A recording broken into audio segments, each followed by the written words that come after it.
Hello and welcome to PW UPSC. तो आज हम सब असेंबल हुए हैं एक बहुत इंपॉर्टेंट इवेंट के लिए and as you know that CSC 2022 mains results are out and interview calls आ चुके हैं। बहुत सारे स्टूडेंट इंटरव्यू के लिए प्रिपेयर कर रहे हैं अपने आप को और पीडब्ल्यू यूपीएससी ने भी जिम्मेदारी उठाई है कि जितने लोग इंटरव्यू दे रहे हैं इस सीएससी 2022 के लिए उसको पीडब्ल्यू यूपीएससी की तरफ से भी गाइडेंस दिया जाए। उस गाइडेंस देने के ही सिलसिले में this is the first event, this is the first thing that we are coming up with और इसमें हम डिस्कस करने वाले हैं बहुत सारे ऐसे एस्पेक्ट्स की जो यूपीएससी इंटरव्यू के लिए इंपॉर्टेंट होने वाले हैं और हमारे साथ पूरा एक पैनल है और उस पैनल के साथ हम बातचीत करेंगे और देखेंगे यूपीएससी इंटरव्यूज के मिथ्स क्या है, रिक्वायरमेंट क्या है और at the last we will also talk about that what we are offering through PW UPSC for interview और पर्सनालिटी टेस्ट प्रिपरेशन। जैसा कि आप सब जानते हैं कि लगभग 1000 फाइनल सीट्स हैं इस बार और उस 1000 फाइनल सीट्स पे लगभग 2500 स्टूडेंट को इंटरव्यू के लिए कॉल किया गया और आप सब लकी हैं जो इस 2500 स्टूडेंट्स के लिस्ट में हैं, लेकिन आप सब अब अंतिम पायदान पे हैं। Threshold and one push you will be in elite class, you will be in the result, right, you will be in the final list and from that day your life is going to change। लेकिन वही है कि this is a life changing event of entire preparatory journey, लेकिन अंतिम पायदान बहुत important पायदान होता है। सबसे ज्यादा घबराहट दहलीज पे आकर ही होती है कि क्या हम इस पार हैं या उस पार हैं। उस घबराहट को कम करने के लिए हम सब साथ हैं, आपको पूरी पैनल साथ है, पूरी पीडब्ल्यू यूपीएससी साथ है और फिर we will try to help you in a best possible manner through YouTube, through online and also through offline and mock interview meetings, right? So we'll start a discussion with Deepak sir। Deepak sir, बच्चों में एक बहुत बड़ी confusion होती है जो interview देते हैं और खासकर जो पहली बार इंटरव्यू देते हैं कि इंटरव्यू की ओवरऑल स्ट्रैटेजी क्या है। साथ ही साथ सर BF को लेकर डिटेल एप्लीकेशन फॉर्म होता है उसको लेकर भी बहुत सारा कंफ्यूजन, उसका रोल क्या है, वो कैसे उसके साथ वर्क करें, किस तरह से प्रिपेयर करें। तो सर आप इतने सालों से इतने सारे कैंडिडेट को आपने मार्गदर्शन दिया है, तो एक कुछ गाइडेंस आप दें इस बात पे कि ओवरऑल स्ट्रेटजी क्या हो और डैफ के साथ कैसे ट्रीटमेंट किया जाए। सबसे पहले यूपीएससी वाला पीडब्ल्यू के प्लेटफॉर्म पर जो पहली बार IGP interview guidance program conduct होने जा रहा है उस सभी के लिए पूरी टीम को बधाई और सभी उन बच्चों को बहुत बहुत कॉन्ग्रेचुलेशंस जो अपनी सक्सेस से जस्ट एक कदम दूर हैं। थोड़ी सी घबराहट भी होती है और थोड़ी सी एक कॉन्फिडेंस भी कई बार महसूस किया जाता है, तो बहुत ही मिक्स एक माइंडसेट होता है। जब आप यूपीएससी के या आईएएस के सिविल सर्विसेज एग्जामिनेशन के इंटरव्यू में आप पहुंचते हैं तो अगर पूरे तजुर्बे, पूरे जो इंटरव्यू गाइडेंस की जो जरूरतें होती हैं, इंटरव्यू की प्रिपरेशन की जो स्ट्रेटजी होती है, अगर उसको पूरी तरह से देखा जाए तो 5 बातों की जरूरत होती है। सबसे पहले क्या है कि जब आप डैफ भरते हैं, डिटेल्ड एप्लीकेशन फॉर्म भरते हैं, तो आपका नाम क्या है, इसके साथ ही आपका डेट ऑफ बर्थ क्या है, आपका ईमेल क्या है, इसके अलावा आपसे बहुत सी ऐसी जानकारियां उसमें भरवाई जाती है जो आपके बारे में होती है। तो पहली चीज तो है कि आप अपने बारे में अबाउट योरसेल्फ आपको बहुत अच्छी प्रिपरेशन करनी चाहिए। नंबर 1 बात। इंटरव्यू प्रिपरेशन की जो दूसरी जो सीढ़ी होती है या अपनी प्रिपरेशन को अगर हम लोग 5 स्टेप में आप बांटें तो दूसरी जो जरूरत होती है कि अबाउट योर प्लेस, आपका रेजिडेंस कहां पर है, जिस डिस्ट्रिक्ट में है, जो कस्बा है, जो गांव है, उसके बारे में। बहुत रेयर होता है कि पर्टिकुलर कोई क्वेश्चन पूछा जाए, लेकिन फिर भी कॉन्फिडेंस के लिए जरूरी होता है कि आप उसको अपने कस्बे, अपने गांव से, अपने डिस्ट्रिक्ट को, अपना जो कल्चरल रीजन है उस रीजन को आप तैयार करें, अपने स्टेट को तैयार करें। तो about your place, about your place के साथ ही जब आप डैफ को ध्यान से देखेंगे तो वहां पर आपको एक कम्युनिटी वाला कॉलम होता है। तो कम्युनिटी वाले कॉलम में यूपीएससी लिखवाती है कि आप जनरल हैं, EWS हैं, OBC हैं, SC हैं, ST हैं, तो आपको वो सब जब आप भरते हैं तो आपको पता होना चाहिए कि आप अगर जिस कैटेगरी से बिलोंग करते हैं, जिस कम्युनिटी से बिलोंग करते हैं, उससे संबंधित अगर कोई इशू चल रहा है, जैसे EWS का रिजर्वेशन का मामला चल रहा है, उस पर सुप्रीम कोर्ट ने भी डिसीजन दिया, अफर्मेटिव एक्शन को क्या इकोनॉमिक बेसिस पर दिया जा सकता है, नहीं दिया जा सकता है, तो वो सब आपको क्या है अबाउट योर प्लेस से कनेक्ट करके तैयार करना चाहिए।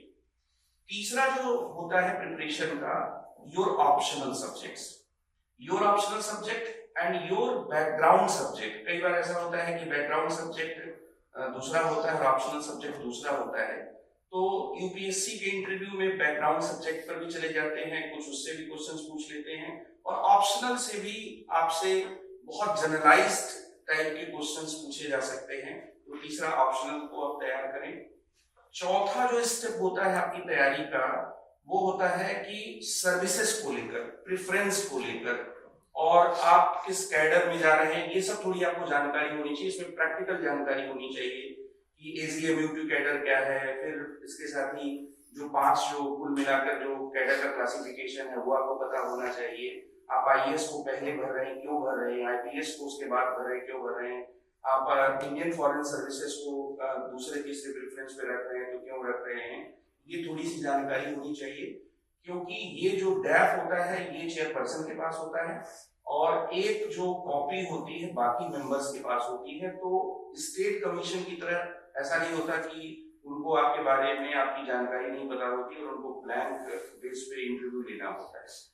और नेशनल और इंटरनेशनल जो इश्यूज होते हैं उन इश्यूज पर आपकी तैयारी भी होनी चाहिए।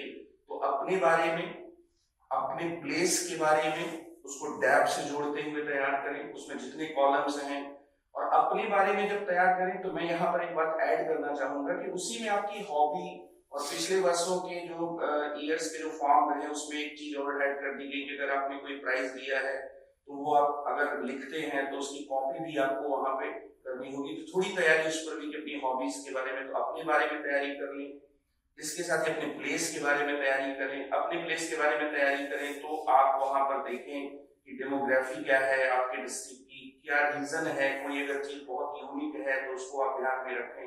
फिर अपने ऑप्शनल्स को तैयार कर लें, अपने बैकग्राउंड सब्जेक्ट को तैयार करें। जो चौथा पार्ट होता है वो होता है कि अपने कैडर जो ले रहे हैं, सर्विस का जो प्रेफरेंस है उसको तैयार करें।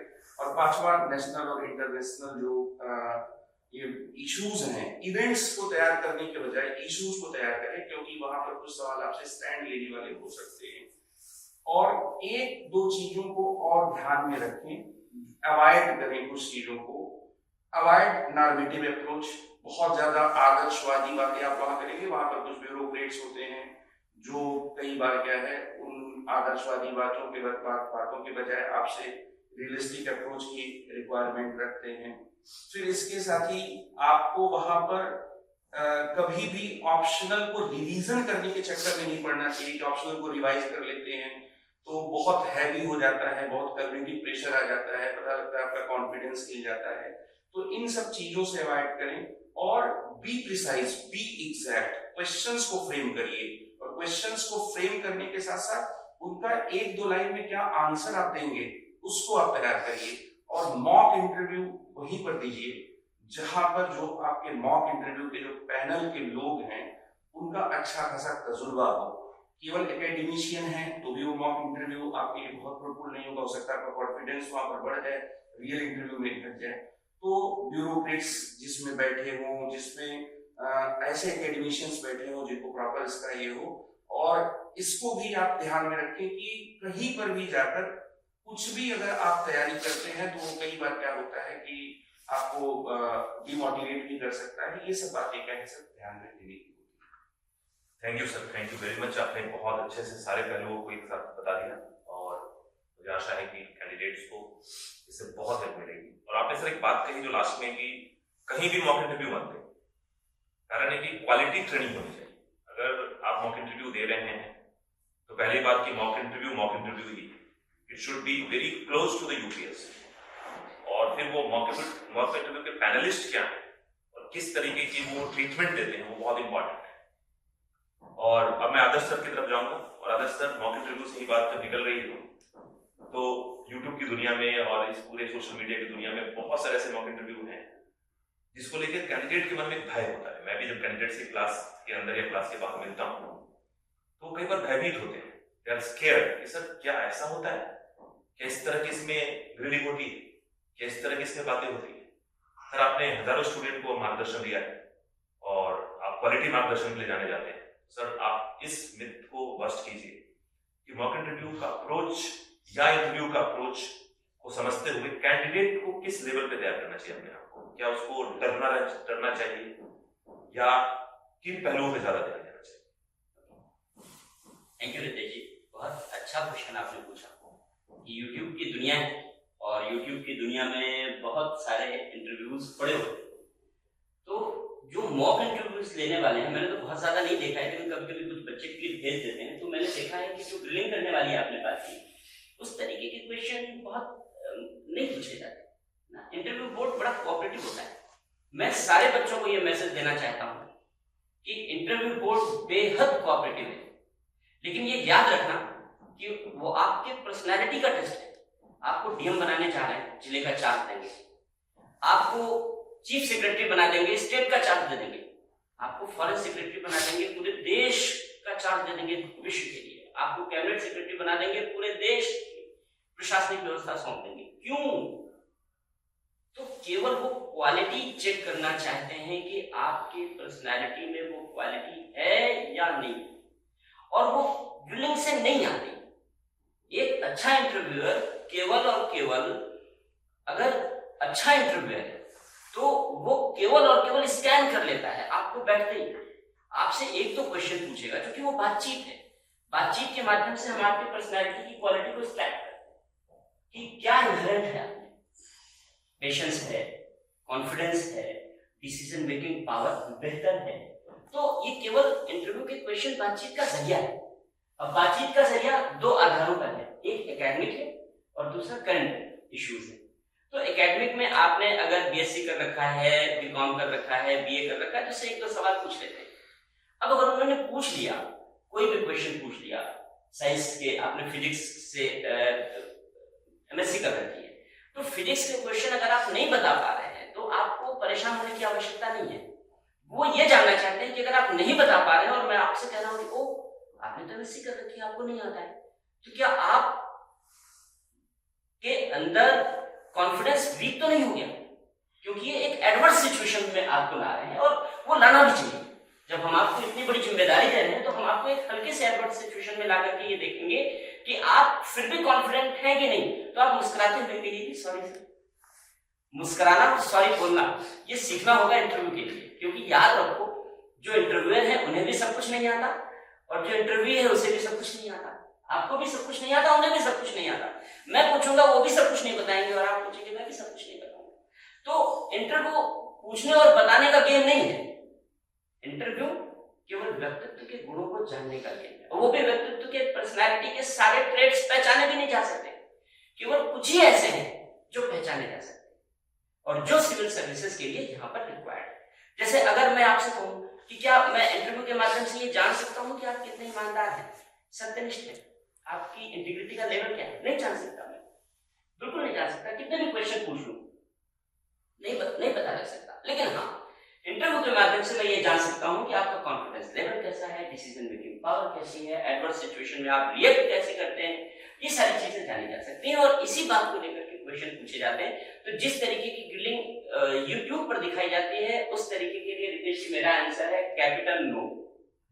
ऐसा नहीं होता, ये बच्चों को डराने के लिए है और भय बाजारीकरण का बहुत अच्छा उत्पाद है। इसलिए मैं कहूंगा कि ये बिल्कुल नहीं होता, इसलिए भयभीत होने की आवश्यकता नहीं है। वो आपको उसी सिस्टम का अंग बनाना चाहते हैं जिस सिस्टम के वो अंग है। इसलिए बहुत प्यार से, बहुत अच्छे तरीके से आपसे बातचीत होती है। ये विश्वास करके जाइए, बहुत अच्छा एनवायरनमेंट होता है, बहुत अच्छा वातावरण होता है। और दूसरी बात, जैसे करंट इश्यूज हैं, मान लीजिए रूस और यूक्रेन का युद्ध है, तो 100% यकीन मानो कि इस बार क्वेश्चन पूछना ही पूछना है। G20 भारत को ग्लोबल लीडरशिप मिल रही है, यकीन मानो क्वेश्चन पूछना ही पूछना है। क्या G20 सिक्योरिटी काउंसिल के एक विकल्प के रूप में डेवलप हो सकता है, क्योंकि सिक्योरिटी काउंसिल का रिफॉर्म तो हो ही नहीं पा रहा है, चाहकर भी नहीं हो पा रहा है, तो क्या G20 सिक्योरिटी काउंसिल का एक विकल्प बन सकता है? यकीन मानो मेरा, क्वेश्चन पूछेगा ही पूछेगा। तो ये करंट के कुछ टॉपिक हैं जिन टॉपिक से कॉलेजियम सिस्टम, अब पॉलिटी पर अगर आप देखिए तो कॉलेजियम सिस्टम कंट्रोवर्शियल है, तो अब आप यकीन मानिए कि collegium versus NJAC national judicial appointment commission, question आना ही आना है।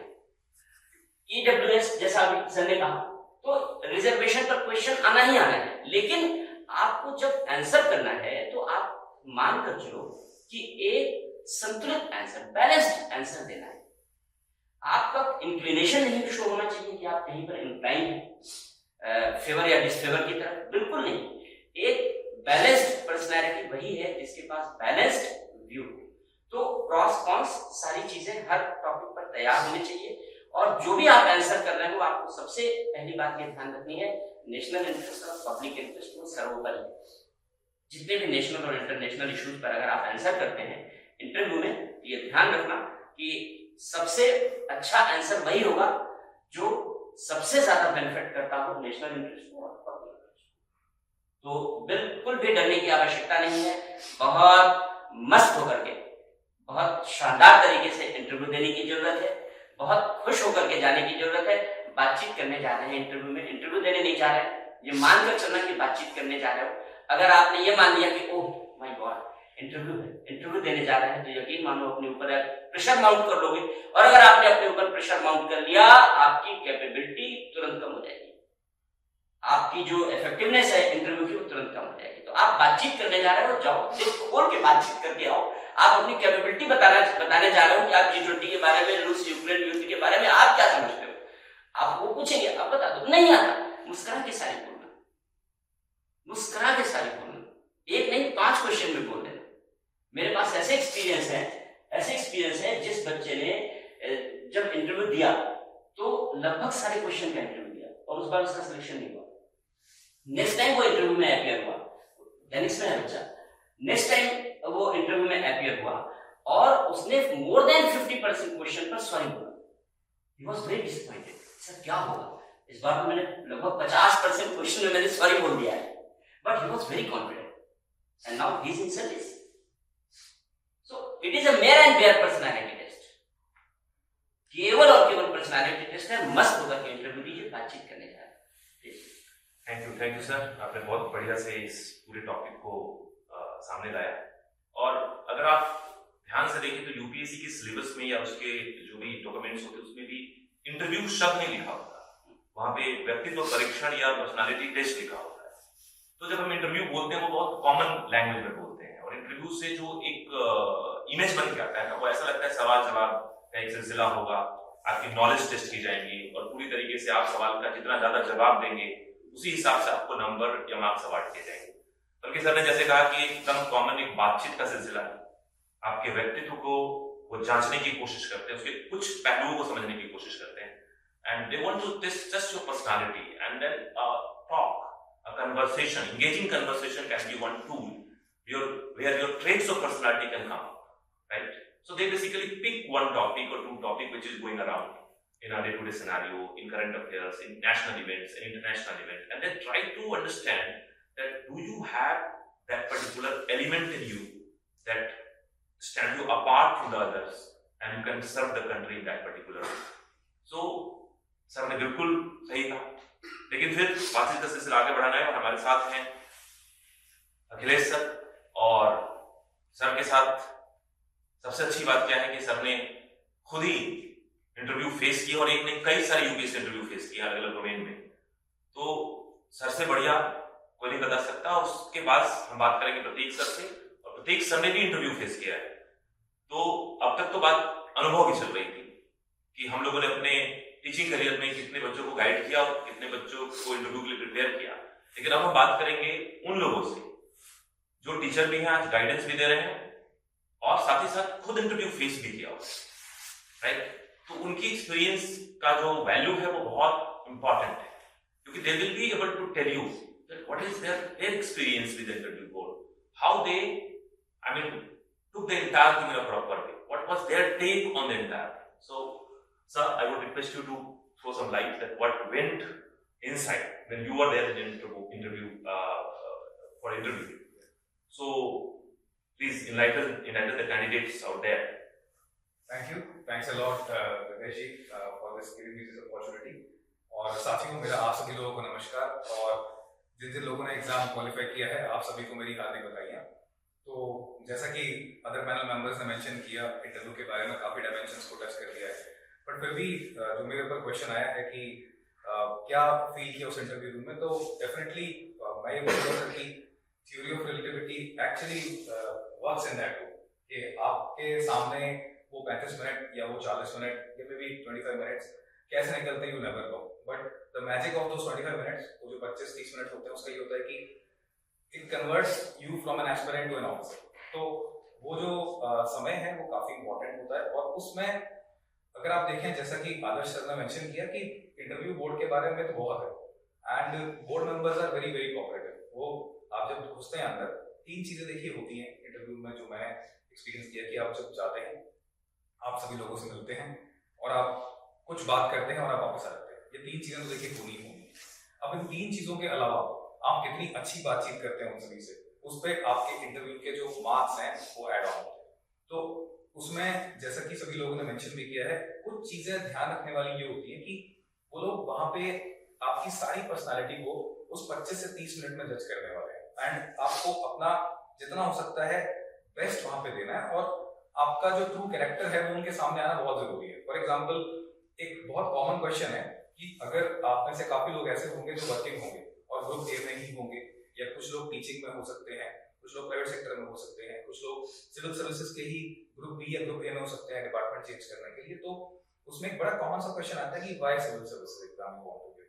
अब उसके ना बहुत सारे आइडियलिस्टिक आंसर्स मार्केट में अवेलेबल हैं जो कि रटे भरे हुए होते हैं, those answers are very much common to their years also, because उन्होंने भी they have also served almost more than 30 years in their service, and after that they are sitting as a interview board members, तो उनको कुछ अलग चाहिए होता है। तो for that I would advise all of you to कि आप अपनी ट्रू फीलिंग बताएं जिसकी वजह से आप मोटिवेट हुए हैं उस सर्विस में आने के लिए, रादर कि आपको ये एक ऑलरेडी प्रिपेयर्ड आंसर दें। तो आप प्रिपेयर करिए। फॉर एग्जांपल, डैफ एक बहुत इंपॉर्टेंट डॉक्यूमेंट है जो आपके इंटरव्यू का 75% पार्ट को शेयर करने वाला है। इंटरव्यू के डैफ का जो वैल्यू है वो जब हमें रियलाइज होता है जब क्वेश्चन आफ्टर क्वेश्चन डैफ से पूछे जाते हैं, लेकिन कुछ पार्ट हमको फ्लेक्सिबल भी छोड़ना है, और वो जो कुछ पार्ट फ्लेक्सिबल है वही एक ऐसी चीज है जो आपके ट्रू कैरेक्टर और ट्रू पर्सनालिटी को वहां पे रिफ्लेक्ट करेगा।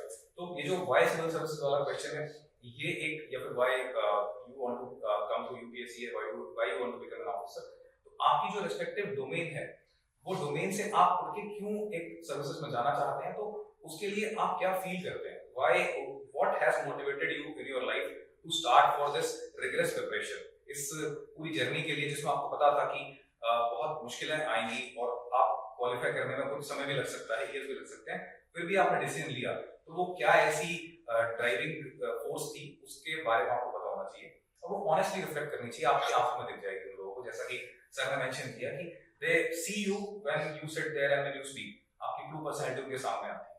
बियॉन्ड दैट, अब होता यह है कि when you go inside the interview room, तो हम जनरली प्रेशर ले लेते हैं बहुत ज्यादा कि पता नहीं हमसे क्या पूछने वाले हैं।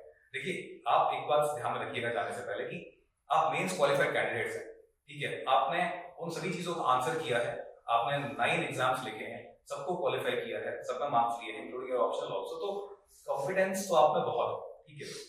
बियॉन्ड दैट, अब जो टेस्ट होने वाला है that is your true character, your personality. Nobody is going to ask puzzles there, बस वहां पे ये है कि आपको ये देखा जाएगा कि आपके सिचुएशन में कितने बेहतरीन हो सकते हैं, और हर इंसान यूनिक है, हर सिचुएशन यूनिक है। एक सिचुएशन और एक इंसान के नंबर ऑफ कॉम्बिनेशन कॉम्बिनेशंस हैं, किसमें कौन फिट बैठता है वो हर इंसान पे डिपेंड करता है। तो बहुत सारे क्वेश्चन ऐसे भी आते हैं, if you are a DM of this district, if you are a SP of this district, ये सिचुएशन आ गई है, कोई एक मर्डर हुआ है या बहुत बड़ा एक घोटाला हुआ है, उसमें उस सिचुएशन में पॉलिटिकल कनेक्शंस हैं, ये बहुत सारी ऐसी कंट्रोवर्शियल चीजें, आप उसको कैसे हैंडल करेंगे प्रेशर लेते हुए। तो आप बिल्कुल अपने ट्रू कैरेक्टर पे आइए, आप सोचिए कि रिलेटिवली आप कैसा वहां पे रिएक्ट करते, किन स्टेक होल्डर्स को आप साथ में लेके चलते, क्या एक्शंस लेते। आपके एक्शंस फैंटास्टिक नहीं होने चाहिए, आपके एक्शन रियलिस्टिक होने चाहिए, आपकी जो थिंकिंग है वो बिल्कुल वैसी ही होनी चाहिए जैसे कि आपने मेंस के एग्जाम में की। तो वही विनर वाला एटीट्यूड लेके जाना है आपको इंटरव्यू रूम में। और इंटरव्यू रूम में जो मिथ्स हैं कि बहुत सारे लोग आपको ऑब्जर्व कर रहे हैं या फिर आपके अगेंस्ट, देखिए उनको भी पता है कि एक यूपीएससी एस्पिरेंट कितना घबराया हुआ होता है और कितनी सारी चीजें स्टेक पे लगी होती हैं। तो ये सब बातों को मद्देनजर रखते हुए दे विल सी कि what exactly you projected in front of them. Number of questions answer करना मैटर नहीं करता और कितने सही जवाब कितने गलत जवाब मैटर नहीं करता। एक सही जवाब ऐसा हो सकता है जो उनको भा जाए और आपका ट्रू कैरेक्टर, आपकी ट्रू पर्सनालिटी, आपका पूरा एक निचोड़ उस एक सवाल में उनको मिल जाए और you are the best performer of the entire interview. और एक गलत सवाल ऐसा भी, एक गलत आंसर ऐसा भी हो सकता है कि जो आपके पूरे इंटरव्यू को खराब कर सकता है। तो आपको एक बैलेंस व्यू लेके चलना है because they expect you to be neutral person. You are going to be a civil servant. You are going to be handling elections. Okay, you are going to be handling, आप बहुत बड़ी population को handle कर रहे होंगे district में।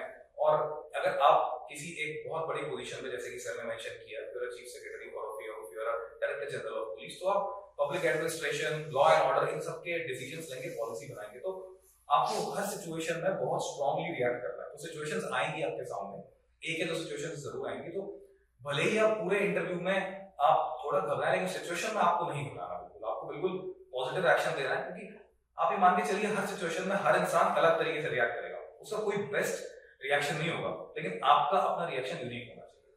And beyond that they expect you to be honest. Again the question will be asked कि अगर कुछ प्राइस ऑफर होती है या फिर कुछ भी कंट्रोवर्शियल क्वेश्चन आपसे पूछे जाएंगे, तो don't be fantastic in that, be realistic and be assured कि आपके मेथड्स प्रैक्टिकल हो, आपके मेथड्स हवा में ना हो। तो वो आंसर्स, क्योंकि they are ready to give you answer back, but again in the cooperative and in a very humble manner. So they will not drill you there, they will definitely be with you, they will try to make you comfortable, और उसमें ही वो try करेंगे कि आपके अंदर से जो आपका बेस्ट है वो निकाल दें। तो DAF is a very important document as sir has mentioned, उसके सभी पहलुओं पे आपको ध्यान देना है। उसमें इंपॉर्टेंट चीजें क्या होती है जो कैंडिडेट्स थोड़ा सा मिस कर जाते हैं, जो मेरा एक्सपीरियंस है वो ये है कि उसमें जैसे आपकी हॉबीज है या फिर उसमें आपके इंटरेस्ट एरियाज हैं, आप उनके बारे में बहुत अच्छे से पढ़ के जाते हैं, लेकिन फिर भी कई कैंडिडेट्स आंसर हैंडल नहीं कर पाते। फॉर एग्जांपल कैंडिडेट्स थे तो वो कई स्पोर्ट्स में इन्वॉल्व थे, लेट्स से रनिंग करते थे, तो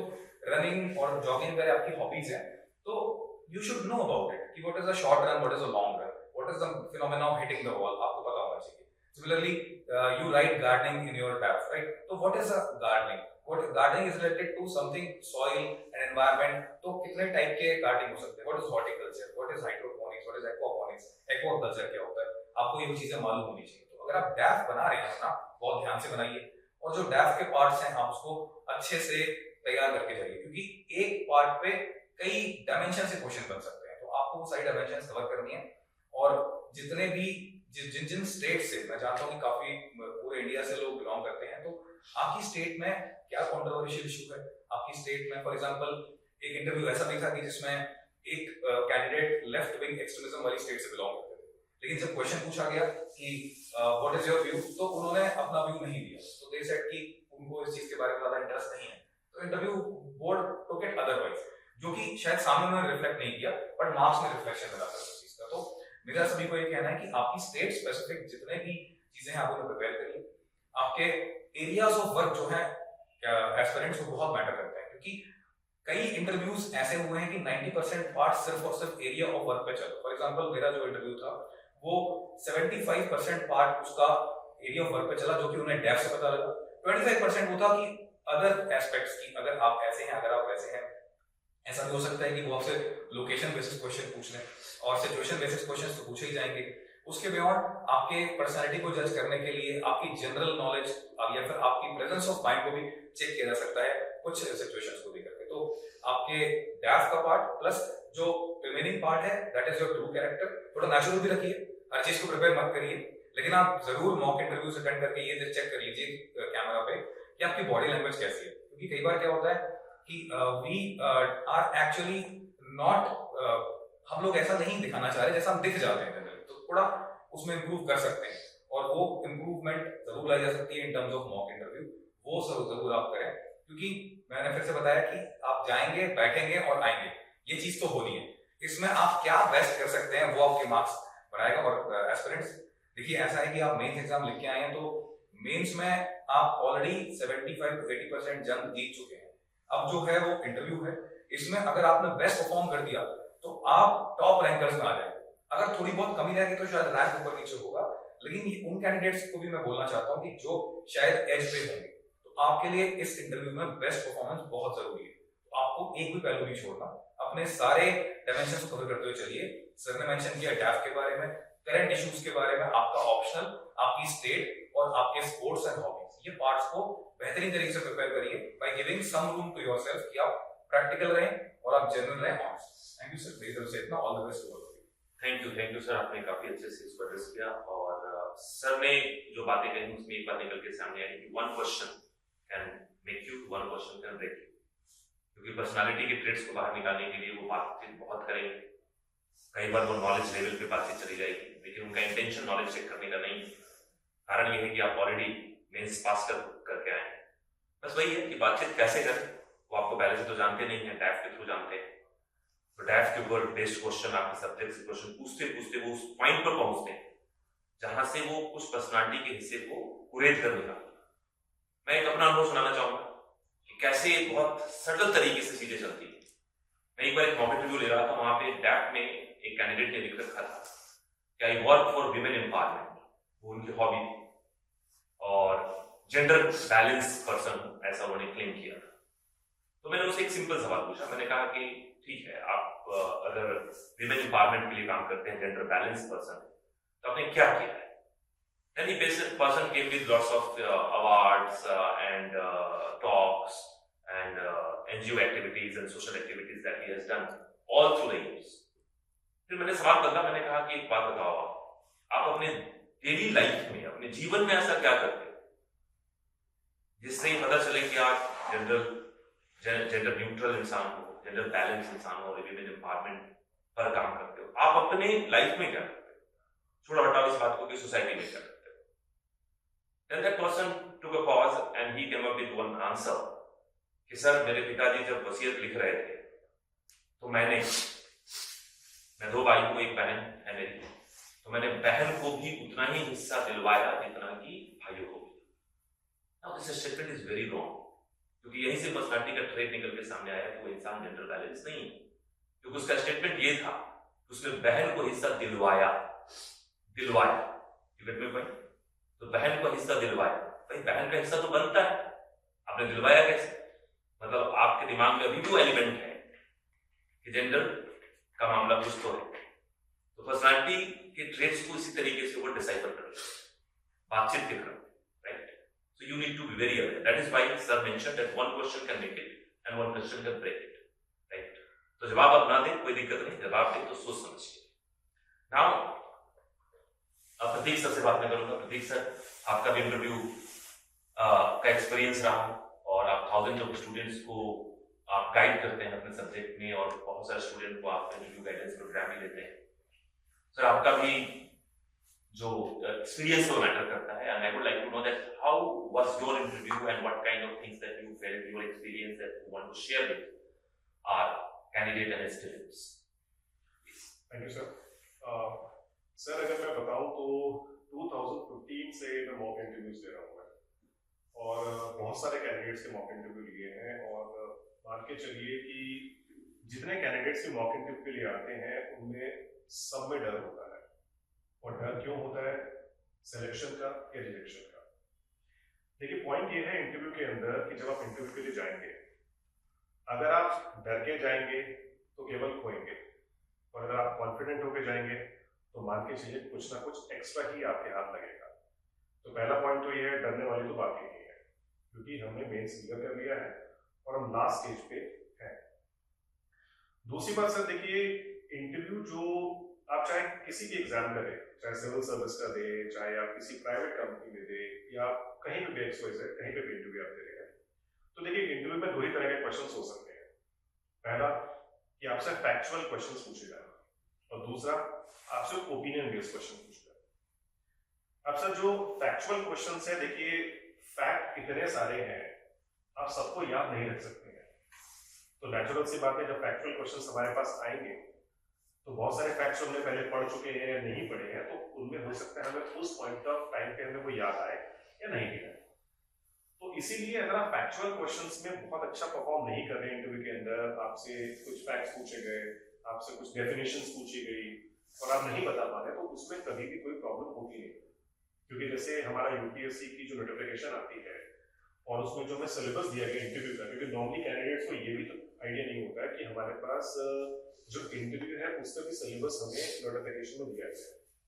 तो उसमें साफ साफ बोला होता है कि हम ये जानना चाहते हैं कि जो आपकी पर्सनैलिटी है वो अलग अलग सिचुएशंस में आप कैसे रिएक्ट करते हैं, कैसे चीजों के बारे में आप अलग अलग सिचुएशंस को टैकल करते हैं, क्योंकि नॉलेज आपकी ऑलरेडी काफी हद तक, ये नहीं वो कंप्लीटली, काफी हद तक वो ऑलरेडी टेस्ट हो चुकी है। तो सर देखिए, नॉर्मली स्टूडेंट्स, जैसे सर ने ग्रिलिंग की बात करी, तो मैं आपको बताऊं कि ऐसा नहीं है कि 100% इंटरव्यूज में ग्रिलिंग नहीं होती है।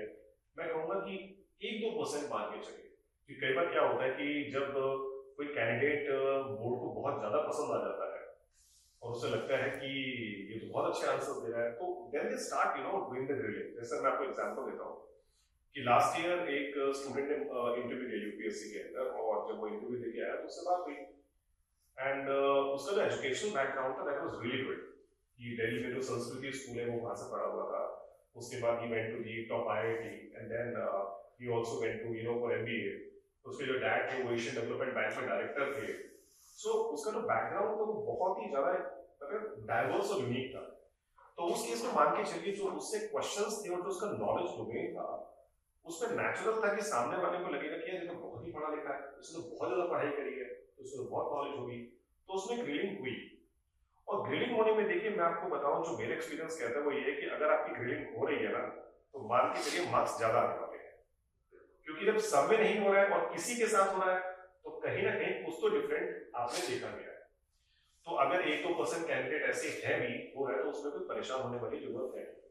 और देखिए, कहते हैं ना पसीने छूट जाते हैं, तो देखिए सर, कहीं ना कहीं ऐसा तो होता है कि कई बार आदमी घबरा भी जाता है, पसीने आ भी जाते हैं, तो उसमें भी कोई बहुत बड़ी प्रॉब्लम होती नहीं, क्योंकि देखिए ह्यूमन बीइंग है, थोड़ी स्ट्रेसफुल सिचुएशन में थोड़ा ओपन तो हो ही जाता है। दूसरी बात, अगर मान लीजिए आपसे कई बार ऐसा होता है इंटरव्यू के अंदर कि आपसे कंटिन्यूअसली ऐसे क्वेश्चन आ रहे हैं फैक्चुअल या फिर डेफिनेशन टाइप, जो आपको नहीं आते हैं, और जैसे हर आंसर में बोले जा रहे हैं I don't know, I don't know, I don't know, तो उसमें कई बार ना अपने आप एक प्रेशर बिल्ड हो जाता है, यार मैं तो हर क्वेश्चन में आई डोंट नो बोले जा रहा हूँ। So in that case what you just need to do, you just need to change the way to say no. For example, पहला क्वेश्चन आपसे पूछा गया, आपने बोला कि sir I need no. Second question is again that you are not very much aware, then you can say, sir, I'm really sorry, I know this thing but I'm not able to recall, okay? And जैसे फिर एक question पूछा गया, आपको वो भी answer उसका idea नहीं हो रहा है, या फिर आपको वो रिकॉल नहीं हो रहा है, तो उसमें आप कह सकते हैं कि sir I was aware about it, but if you really help me in this particular thing, then maybe I will be able to answer that. तो सर, मना करने की भी अलग अलग तरीके हो जाते हैं। फिर जैसे सर ने बताया कि आपका एक ही आंसर पूरा इंटरव्यू आपका बनाया, दैट इज अ रियलिटी। क्योंकि देखिए, जैसे कहते हैं ना कि आपने पूरा ओवर खेला और आपने एक बॉल पे छक्का मार दिया, तो आपकी एवरेज बराबर हो गई, तो वही बात है। जैसे मैं आपको यहाँ पे 2 एग्जांपल दूंगा कि जहां पे 2 कैंडिडेट्स ने उनसे ओपिनियन बेस्ड, देखिए छक्का आप केवल ओपिनियन बेस्ड क्वेश्चन नहीं मार सकते हैं, क्योंकि जो फैक्चुअल है वो तो फैक्चुअल है, उसमें तो आप बताएंगे, ठीक है। अब जैसे मैं आपको एग्जाम्पल देता हूँ, एक कैंडिडेट का इंटरव्यू हुआ और उससे पूछा गया कि जो ये फीमेल फीटिसाइड होती है, तो जो हमारे देश में आप जानते हैं कि एक बहुत ही दुखद चीज है कि लोग अभी भी इस चीज को बिलीव करते हैं और ये सब चीजें चलती हैं, तो उससे पूछा गया कि आपकी इस बारे में क्या सोच है। तो सर, उस कैंडिडेट ने, मतलब ही वाज वेरी मच, थोड़ा भावुक टाइप का था वो, और उसने उसमें आंसर क्या दे दिया कि सर, व्हाट आई बिलीव कि any person who is killing the girl in the वूम is a kind of a तालिबानी टोपी, ही सेड दिस। अब देखिए सर, कहीं ना कहीं, मतलब चलिए आपकी जो भावनाएं हैं वो बहुत अच्छी है कि आप बिल्कुल उसका सपोर्ट नहीं करते, वो सपोर्ट करना भी चाहिए। तो उस केस में मान के चलिए उस कैंडिडेट के उस साल लोएस्ट मार्क्स आए थे, जबकि वो इस क्वेश्चन में बहुत अच्छा आंसर दे सकता था, ठीक है। दूसरी तरफ एक बार एक स्टूडेंट का इंटरव्यू हुआ, मेजॉरिटी ऑफ द क्वेश्चंस में आप मान के चलिए उसने क्वेश्चन का आंसर नहीं किया। उससे जैसे अभी आपने वुमेन एम्पावरमेंट की बात करी, तो उससे वुमेन एम्पावरमेंट के ऊपर ही क्वेश्चन पूछा गया। अब नॉर्मली क्या है, देखिए वुमेन एम्पावरमेंट के ऊपर जैसे क्वेश्चन आता है इंटरव्यू बोर्ड के अंदर, और नॉर्मली बहुत ही जनरल क्वेश्चन है, पूछ लिया जाता है। तो लोग क्या करते हैं, स्टूडेंट्स क्या करते हैं, उसमें लिस्ट ऑफ एक्शंस बताना शुरू करते हैं। सर एजुकेशन देनी चाहिए, सर इक्वालिटी लानी चाहिए, मतलब अलग अलग जैसे मेंस का आंसर देते हैं वैसे वैसे उन्होंने वो शुरू कर देते हैं। अब उस कैंडिडेट ने सर क्या किया, उसने एक सिंपल सी बात बोली कि sir I want to suggest here something that we need to go for a tailor-made approach for the women empowerment। कि जैसे मान लीजिए अगर मैं एग्जांपल लेता हूँ कि एक राजस्थान के गांव की जहाँ पे पानी की बहुत कमी है और वहां पे लेडीज जो है डेली बेसिस पे अपने 3-4 घंटे केवल इस चीज में उनके जाते हैं कि उनको अपने घर से कुएं तक जाना है, पानी लेके आना है, फिर वापस आना है और वहां पे बहुत लंबी लाइन होती है, तो उसमें डेली का इतना टाइम खराब हो रहा है। तो उस केस में अगर आप उस गांव की लेडीज को पढ़ाना चाहते हैं तो वहां पे स्कूल बनाने से पहले आप पानी की सप्लाई, जिससे कि आप उन 3-4 घंटे को सेव कर पाओ, और उसके बाद फिर जब आप उसके पास इतने टाइम की सेविंग हो जाएगी, then the second part that you need to provide is the electricity। क्योंकि अगर किसी गांव में लाइट नहीं है तो मान के चलिए जैसी शाम हुई दिन खत्म हो गया, उनके पास पढ़ने का टाइम ही नहीं है। तो अगर आप पहले ही 2 चीज प्रोवाइड करेंगे उस गांव के अंदर, then when you open up the school, then the lady will go to the school and she will read something। So point is what you need to first of all see the basic and root cause problem over there, and then after that you need to go to the reforms over there। तो sir केवल इसी answer की वजह से ही इसको 220 in the interview और 300 और 275। So the point is what कि इंटरव्यू में जब आप जाएंगे अगर आप फैक्चुअल क्वेश्चंस के आंसर नहीं कर पा रहे तो उसमें कोई प्रॉब्लम वाली बात नहीं है, ठीक है। दूसरी बात, जैसे ओपिनियन बेस्ड क्वेश्चन आते, तो ओपिनियन बेस्ड क्वेश्चन में एक चीज आपको ध्यान रखनी है कि you are not suppose to कि sir I never thought about it, और मेरी तो उसके ऊपर कोई ओपिनियन नहीं है। अब देखिए ओपिनियन हो सकता है आपने नहीं भी सोचा, बट जो भी आपने इतनी पढ़ाई की है अपने यूपीएससी के एग्जाम के अंदर, कुछ ना कुछ तो आपको आइडिया होगा। तो उसमें अगर आप बहुत डीप में नहीं जानते तो बेसिक को तो जानते ही, थोड़ी बहुत डिस्कशन कर सकते हैं, ठीक है। दूसरी चीज सर ये है कि जैसे सर ने बोला कि डेप्थ से मैक्सिमम क्वेश्चंस होते हैं, ऑब्वियसली देखिए इंटरव्यू रूम में क्या होने वाला है किसी को नहीं पता, जब जाएंगे तभी पता लगेगा, और जो फेस करता है उसे ही पता लगता है। जैसे मैं आपको अपने इंटरव्यू के बारे में बताऊं, जब मैंने यूपीएससी में इंटरव्यू दिया, so as soon as I entered in the interview room, उन्होंने मेरी डेप्थ सामने रख दी, और सामने रखने के बाद वो बोलते हैं कि अच्छा आप ये बताइए, इनफैक्ट दे डिडंट इवन सी कि मैंने पढ़ाई क्या की है, उन्होंने सिंपली पूछा कि आपने क्या पढ़ा है। मैंने कहा sir this is the field in your in which I did masters and my graduation. अच्छा जीडीपी के बारे में बताइए। So I told the definition. उसके बाद पूछने लगे अच्छा एक बात बताइए। सो आई वाज एक्सपेक्टिंग कि इंडिया के बारे में कुछ पूछा जाए। Then the very next question, अच्छा आपने जीडीपी के बारे में बताया, पाकिस्तान का जीडीपी बताइए। अब हाउ somebody can expect कि भैया पाकिस्तान का जीडीपी पूछा जाएगा। मैंने सेड कि sir I really don't know about it. देन कहते हैं अच्छा बांग्लादेश का बता दीजिए। मैंने कहा सर उसका भी आईडिया नहीं। कहते हैं अच्छा नेपाल का बता दीजिए फिर। तो दे वर नॉट बॉदर अबाउट कि मैंने डेफ में क्या लिखा है, जो मन में आया पूछना स्टार्ट कर दिया। And that I am telling about the chairman only. Then secondly he said कि अच्छा हॉबीज में क्या है। मैंने कहा सर क्रिकेट पसंद है, तो मुझे लगा जैसे पिच की लंबाई पूछेंगे, गेंद का भार पूछेंगे, जो नॉर्मली लोग प्रिपेयर करके जाते हैं। Nothing. The very next question was IPL देखते हैं। सर हाँ देखते हैं। जब आईपीएल नया शुरू हुआ था पूछा गया कि ये बताइए कि आईपीएल में कितना पैसा है, बजट क्या है आईपीएल का। तो सर पॉइंट ये है कि इंटरव्यू में क्या क्वेश्चंस है क्या नहीं है नहीं पता लगेगा, ठीक है। तो पॉइंट इज व्हाट कि these are all factual questions and I was not able to answer that. But उस इंटरव्यू में एक ओपिनियन बेस्ड क्वेश्चंस पूछे गए जिनका मैंने आंसर किया और मार्क्स ऑन एवरेज अराउंड 60% के आसपास आ गए। तो देखिए पॉइंट क्या है, अगर आप इंटरव्यू में कोई भी ब्लंडर नहीं करते हैं, जैसे उसने ब्लंडर किया तालिबान बोल के, अगर आपने कॉन्स्टिट्यूशन के खिलाफ कुछ नहीं बोला है, आपने गवर्नमेंट स्ट्रक्चर के खिलाफ कुछ नहीं बोला है, ठीक है, आपने कोई भी नेगेटिव वर्ड इस्तेमाल नहीं किया है और आप एक एवरेज इंटरव्यू देके आ रहे हैं और मान के चलिए तो 50% मार्क्स तो आपके कहीं नहीं गए, क्योंकि नॉर्मली यूपीएससी के जो बोर्ड बैठा होता है वो 50% से स्टार्ट करता है, ठीक है। अगर आपका इंटरव्यू ठीक जा रहा है, एवरेज जा रहा है, तो 50, 51, 52, 53% पहुंच जाएगा। अगर आपने कोई बहुत अच्छा आंसर दे दिया ओपिनियन बेस्ड, तो मान के चलिए 55 से क्रॉस होकर 60 तक पहुंच जाएंगे, और अगर आपने कोई ब्लंडर कर दिया है तो 50 से नीचे आ जाएगा। तो पॉइंट क्या है, एवरेज 50% तो मिलने ही मिलेंगे, ठीक है। और दूसरी बात ये है कि अपने रियल लाइफ एग्जाम्पल जितने आप क्रिएट कर पाएंगे, आप मान के चलिए उतना ही बेहतरीन आप इंटरव्यू में परफॉर्म कर पाएंगे। और मैं आपको बताऊं, जैसे सर ने बोला कि जो 25-30 मिनट जो भी आप इंटरव्यू बोर्ड में बिताएंगे ना, वो जिंदगी भर आपके साथ रहेंगे, कभी नहीं भूलेंगे आप। Because I still remember in 2009 when I appeared for the first time in the interview, as soon as I entered in the room, the interview board was like, I was standing, and they didn't even ask me to sit, and they start asking the questions. तो एक कभी भी आप, जैसे कभी मैं बताऊं, आंखें बंद करके हम सोचते तो उस चीज को अभी भी विजुलाइज कर लेते हैं कि हाँ यार इंटरव्यू में ऐसा हुआ था। तो मान के चलिए आने वाले दिन में जो आप इंटरव्यू देने वाले हैं, वो जो 20, 25, 30, 40 मिनट जो भी हैं, आप मान के चलिए वो आपके साथ रहने वाले हैं, ठीक है।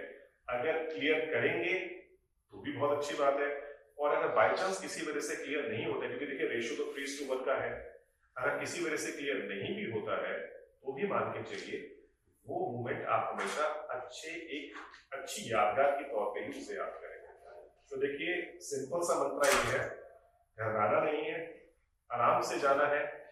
ड्रेस कोड नॉर्मली बहुत सारे जैसे आप मॉक, और देखिए हाँ एक चीज ये है, मैक्सिमम मॉक्स दीजिए, कम से कम। मैक्सिमम का मतलब ये नहीं रोज ही मॉक देते रहे, मतलब ये है कि 4-5 मॉक दीजिए, जब आपको लगे कि आप कंफर्टेबल हो गए हैं उसके बाद मॉक देना बंद कर दीजिए, ठीक है। और उन मॉक्स में जो भी आपका एक इंटरनल प्रेशर है, जो भी फियर है, उसको आपको खत्म कर लेना है, ठीक है। क्योंकि अगर यहाँ पे प्रेशर खत्म हो गया, प्रेशर मतलब मिनिमाइज हो गया, आई वोंट से कि वो खत्म ही हो जाएगा ऑल टुगेदर, मिनिमाइज हो जाएगा, तो कहीं ना कहीं वहां पे थोड़ा इजी रहेगा, ठीक है। तो सिंपल सी एडवाइस है और सिंपल सा मेथड है, घबराना नहीं है, कॉन्फिडेंट होके जाना है, ओवर कॉन्फिडेंट नहीं होना है, कि कई बार लोगों को लगता है कि हमें तो सब कुछ आता है और सामने वाले को मैं देख लूंगा, ठीक है। तो देखिए वो जो 5 लोग वहां बैठे होते हैं ना, उनको आप नहीं देख सकते, वो आपको देखते हैं, ठीक है। तो सिंपल सा है कि आप उनको आराम से हम्बल तरीके से बात कीजिए, and obviously you are supposed to have some smile on your face. और मैं आपको बताऊं, बहुत सारे जब आप मॉक इंटरव्यूज देंगे तो आपको लोग अलग अलग तरह का ज्ञान देते हैं कि आपके कपड़े ऐसे होने चाहिए, आपको अगर वो पानी पूछे तो पानी नहीं पीना चाहिए, ठीक है, और क्योंकि उससे पता लगता है आप स्ट्रेस में है। देखिए प्यास लगी है तो आदमी पानी पिएगा, नहीं पिएंगे तो और दिक्कत होगी, पॉइंट समझ है मेरा।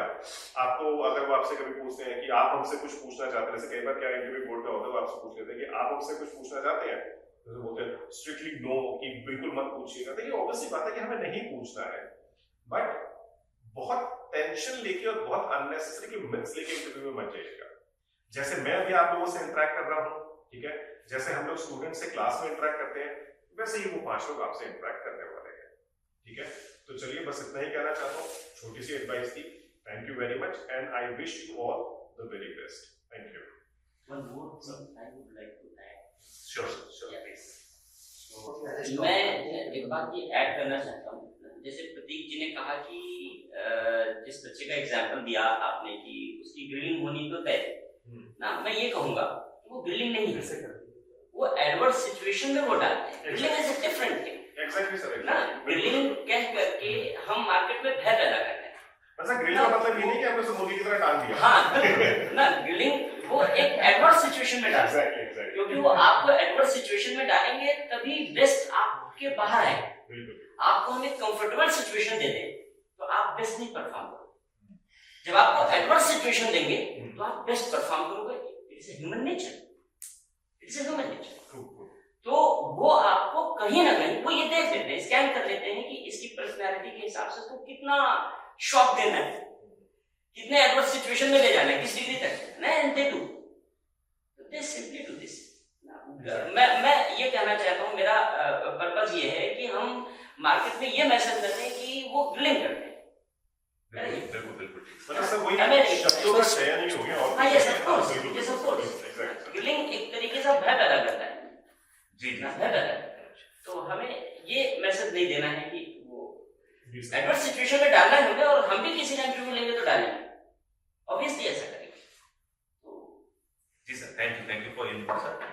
और बिल्कुल इंटरव्यू देने जा रहे हैं, पर्सनालिटी टेस्ट, व्यक्तित्व परीक्षण, और थोड़ी बहुत उसमें दबाव, थोड़ा प्रेशर, ये सब वो देकर आपके व्यक्तित्व की परीक्षा करते हैं।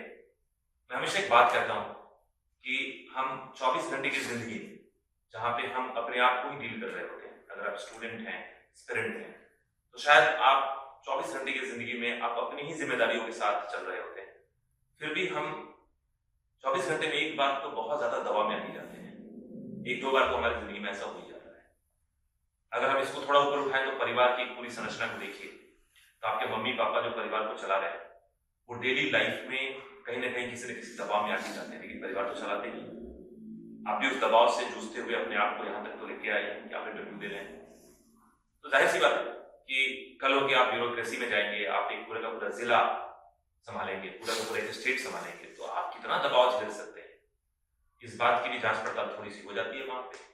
अब उसी चीज को कई बार हम कह देते हैं कि दबाव में प्रेशर टैक्टिक्स था, प्रेशर इंटरव्यू था, कई बार हम कह देते हैं ग्रिलिंग। तो बात एक ही, इसमें कोई बहुत ज्यादा अंतर नहीं है, लेकिन जैसे सर ने कहा कि ग्रिलिंग शब्द एक भय पैदा करता है, तो चलिए इस बात को भी मान लिया जाए। और कुल मिला के मामला ये है कि आप इंटरव्यू में हैं, आप जाइए इंटरव्यू दीजिए। इंटरव्यू बोर्ड वाले कई बार आपको थोड़ा भयभीत करेंगे, थोड़ा सा गाइड भी करेंगे, कभी कभी प्यार से बात करेंगे, कभी दबाव में बात करेंगे, लेकिन उनका मोटिव सिर्फ एक ही है कि बेस्ट को सेलेक्ट करना है। और you are among best because you are among, you know, I mean, how lakhs of the student applied and you are among the final list.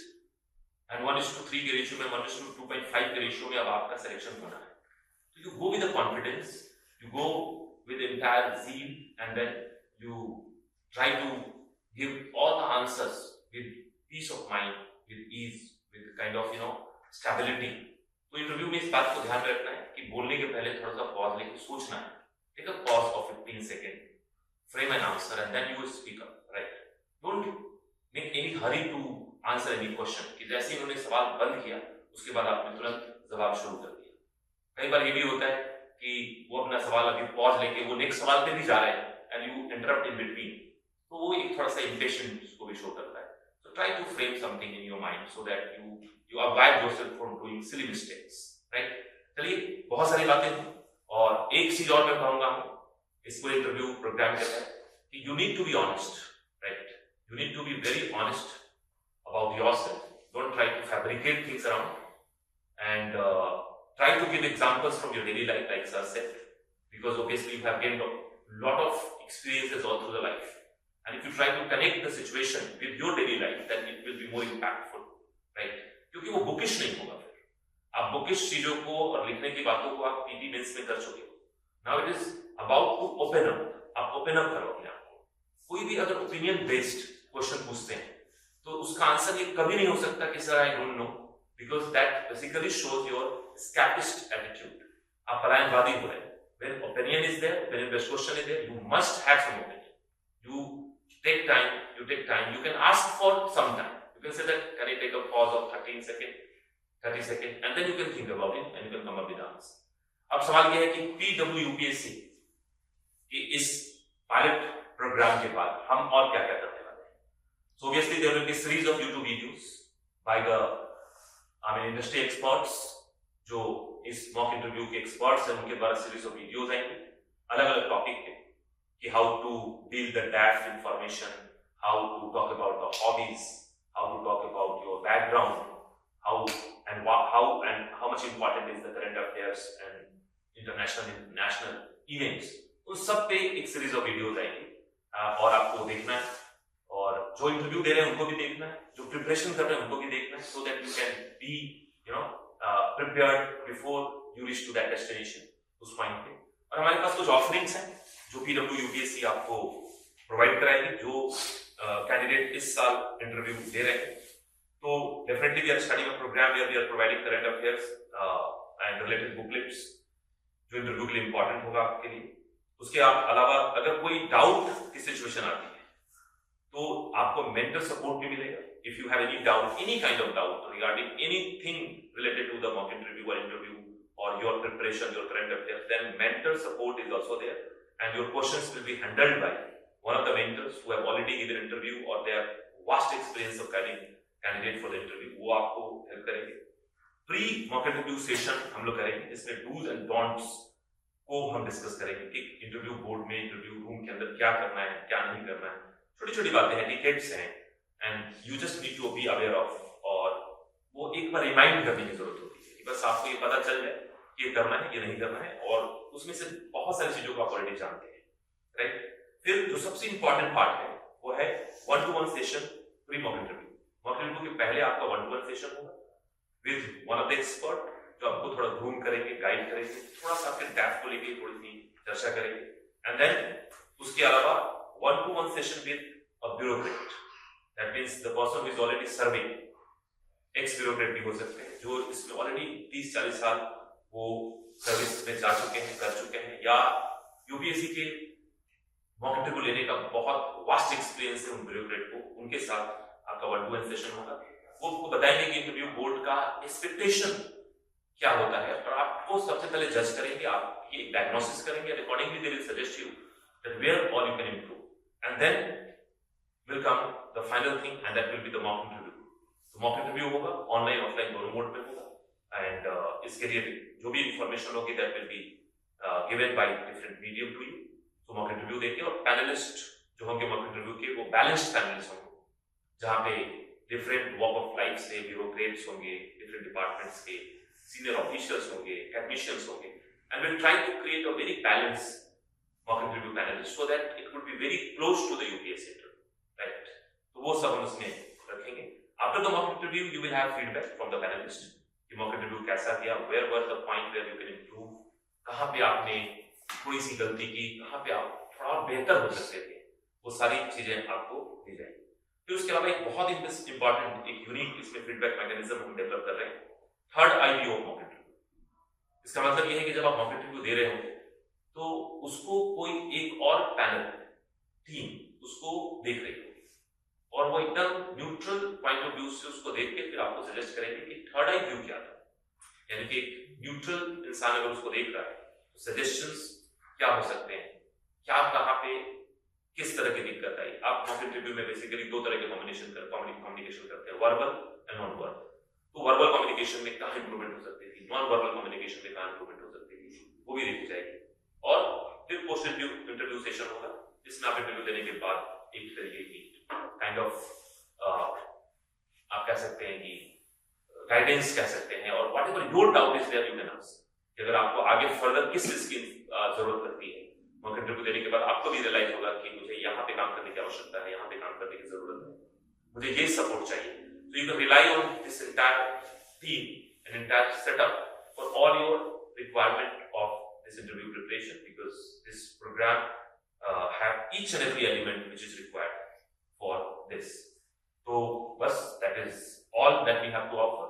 So keep looking at the YouTube, and also we'll reach out to you through different medium, through different ways, so that you can be part of the mock interview session also, whether you choose offline or online, that will be your choice.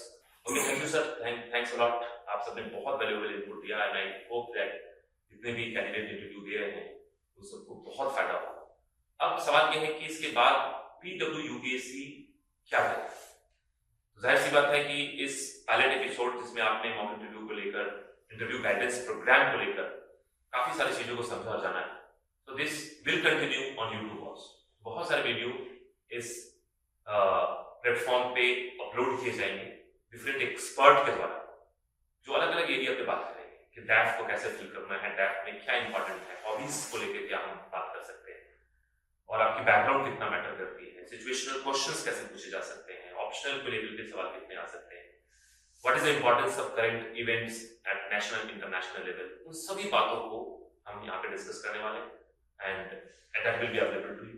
Second, जो overall offering है उसके बारे में बता दूं आपको कि mock interview तो है ही, because mock interview is something that you are basically looking for, and this mock interview panel will be consisted of industry के बहुत अच्छे जो एक्सपर्ट्स हैं उनके, और बहुत सारे ब्यूरोक्रेट्स होंगे जिन्होंने 30-40 इयर्स की अपनी सर्विस का स्पैन दी। कई लोग ऐसे हैं जो ऑलरेडी इंटरव्यू ले चुके हैं, उनको भी इसमें शामिल किया जाएगा, और एक बैलेंस मॉक इंटरव्यू पैनल के साथ आपको मॉक इंटरव्यू की एक सर्विसेज दी जाएंगी, and you will be able to avail it both online and offline. उसके अलावा we will provide you booklet, and this booklet will have current affairs related to the entire things which is required for the mock interview. Pre mock interview session भी होगा। Pre mock interview session में आपकी dab analysis होगी, और आपको Orient किया जाएगा, groom किया जाएगा कि what kind of expectations could be there in the real interview, right. So that will be one thing. 1-to-1 mentorship भी आपको दिया जाएगा if you want to talk to one of the mentor, so that is also possible कि आप 1-to-1 mentorship में जाइए और अपने जितने भी डाउट्स हैं उसको आप एक्सपर्ट से मिलकर डील कीजिए। और एक्सपर्ट में भी दो तरह के एक्सपर्ट हो सकते हैं, वन इज सब्जेक्ट एक्सपर्ट्स होंगे और दूसरे ब्यूरोक्रेट्स भी होंगे। तो ब्यूरोक्रेट्स का जो उनका अनुभव है उससे भी आप बहुत कुछ सीख पाएंगे, राइट। मॉक इंटरव्यू के बाद पोस्ट मॉक इंटरव्यू सेशन होगा, इसमें आपके मॉक इंटरव्यू की रिव्यू दी जाएगी। आपके मॉक इंटरव्यू के ऊपर पैनल ने क्या डिसीजन लिया, किस पॉइंट्स को उन्होंने समझा, देखा, तो पोस्ट मॉक इंटरव्यू फीडबैक दिया जाएगा। And very important feature of this entire program is third eye view of your entire mock interview. एक और पैनल, एक और टीम आपके मॉक इंटरव्यू को बाहर वीडियो पर देखकर उसको रिव्यू करके फिर आपको बताएंगे कि आपके कम्युनिकेशन में, आपके वर्बल नॉन वर्बल कम्युनिकेशन में, आपके तरीकों में, आपके हैंड जेस्चर में, आपके छोटी छोटी बातों में कहां कहां इंप्रूवमेंट की गुंजाइश है, उन सभी बातों को आप तक पहुंचाएगा। It will be holistic approach and you will be knowing everything about it and it will be custom made to you also, I mean your requirement you put in and we will be able to fulfill it। और इस पूरे process में आपको एक काम करना है, इस वीडियो के नीचे डिस्क्रिप्शन बॉक्स में एक लिंक दी गई, और अगर आप चाहते हैं कि आपके डैफ एनालिसिस हो and you want to be part of this program, you have to upload your DAF so that we can go through it and we can invite you in different programs. Besides, obviously by different platform you will get to know that when we are starting our mock interview and when we are starting our interview guidance program, right.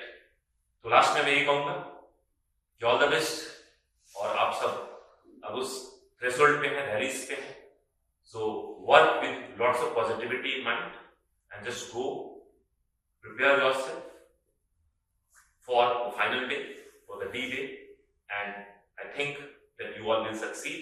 Ratio तो जानते ही आप, 1:1.2.5 का है, तो 1:2.5 is the ratio, but again with positivity we all have to, right? So thank you, thanks a lot, and all the best.